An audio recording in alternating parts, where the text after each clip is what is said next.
So I just wanted to continue off of the topic of the questionnaire itself. There's questions in here that I found very interesting. You know what I'm saying? I wonder why the heck would they be asking me these questions within this questionnaire if they knew damn well that we are Hispanic slash Latin background? Why would you send an English questionnaire alongside a Spanish questionnaire if you didn't already know that the household you were sending this consumer survey packet to wasn't already, before sending it, known already that we were Hispanic? You know what I mean? That goes to show me that these people, they're either playing games of some sort here, or, it's pretty obvious to me that this has another connection or connotation to it other than what it's really supposed to be. You know what I mean?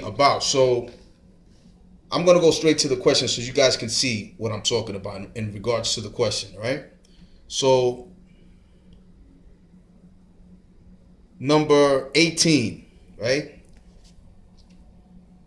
Is the head of household of Hispanic or Latino origin or descent? Pretty much yes or no, right? 19. If head of household is Hispanic, what country does the head of the household most identify with in terms of his/her ethnic heritage? Please select only one answer.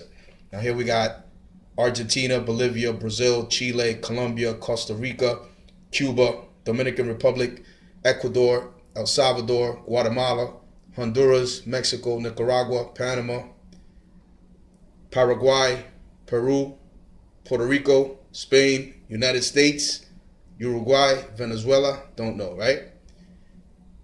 20. What race does the head of household consider himself/herself to be? White, black, or African American, Asian, or some other race? And then the only options available there are white, right? Black or African American, Asian, or some other race. There's no Hispanic or Latin, which I find interesting. I've heard this before on certain documents, certain questionnaires, certain forms that they've taken out the Hispanic or Latin option to put in there, right? So now I'm glad that I got this questionnaire in the mail to prove that this is going on another direction here. That it's interesting to me how they just put that out there like that. And I'm just documenting that. So let's go to the next questions in regards to what I found. Here we go. Number 23. Are you or any other adult members of your household of Hispanic or Latino origin or descent? Yes.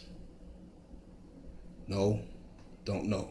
Now, again, why would you continuously ask the same question over and over again when you already knew the answer to it when you send out the packet of information both in English and Spanish text? All right? Come on. Not fooling anybody over here, man. That's ridiculous. Anyway, here we go again. Number 24. Thinking only about the male adults in the household, how many of the male adults are of Hispanic or Latino origin or descent? 25. Thinking only about the female adults in this household, how many of the female adults are of Hispanic or Latino origin or descent? Including yourself, how many adults in the household prefer to read in Spanish? See that? The rest are all about like teenagers, children of certain age range, stuff like that. Come on. People are asking questions that are pretty much self-explanatory. If you think about the fact that you read the name that you're sending it to, you could tell it's a Spanish name. If you're sending packets of information to them, you could tell first and last names derived from certain countries that are Latin-based in nature. They know this, but they like to, I don't know. For me, this has another purpose. You know what I mean? The whole thing with the Trump administration and people considering themselves more American than Hispanic or Latin. Because if you're living here in America, you got to consider yourself United States American. If you were born here, even if you weren't born here and you got, your citizenship, you should consider yourself American at this point. All that bullshit. You know what I mean? It's all about, the United Snakes of America, trying to get you to think a certain way. It's like social engineering from one sense. And then they kind of do like, in my opinion, this is like sort of a psyop slash, a way of them gathering information on you the way Census Bureau do. You know what I mean? When they send those people over. How is this any different when they're asking all these personal questions like that? How many people live in your household? From what age range to what age range? You know what I'm saying? One thing is asking, what do you do for entertainment? The way they started off the question, from 1 to like 5 to 10 or something like that.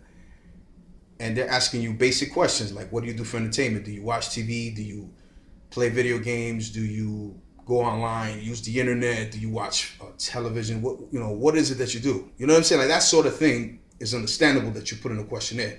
But when you come to ask pretty much the same question in different ways, and you want to kind of go over it like a dead horse, like beating a dead horse or walking a dead dog, what's the point? You feel me? It's like, come on now. Anyway, I just wanted to point this out and show y'all, what I got in the mail. I've never gotten something like this before. I've gotten surveys, in emails before. I even got surveys in the mail like this, certified mail, where they send you questionnaires in the mail like that. But nothing like this where they're actually pinning money to the thing, kind of like to entice you to fill it out and participate. So you already know that's probably how they get these gang stalkers to do what they do as well, enticing them in different ways like that. Who knows? I just wanted to point out one more thing in regards to the address, right? I noticed that on the envelope itself, it shows this particular address as where it's coming from, right? But when I looked into it a little deeper, I realized that